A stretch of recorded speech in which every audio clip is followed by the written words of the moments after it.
Zdravo ljudi, Kamrić LPS ovdje i ovo je video u kome želim da vam se zahvalim na 400 subscribe-a.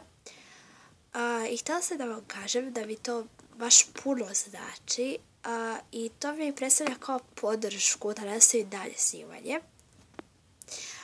Ako uđete u Google Plusu na moj nalog, možete vidjeti okačenu kao zahvalnicu koju sam ja lično pravila i tu se nalazi moj potpis.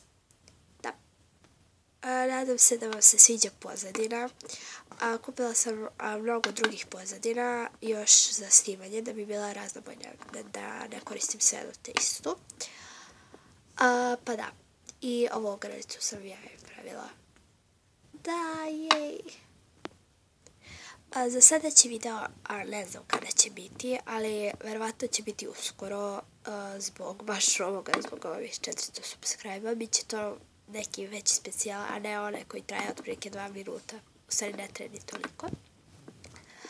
Pa da, možda bude neke, možda neki play video igrica ili tako nešto.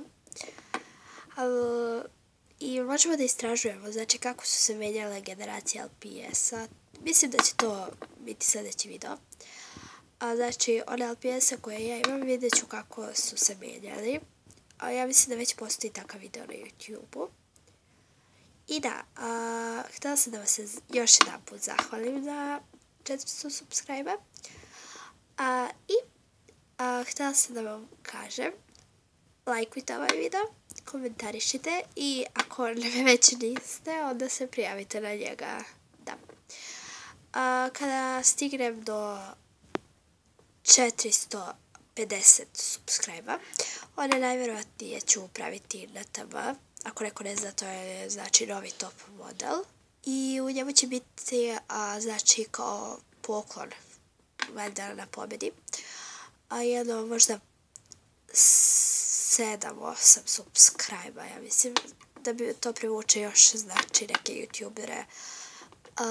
I da, detaljnije o tome čućete kada skupim 450 subscribera. Pa, pozdravljam vas!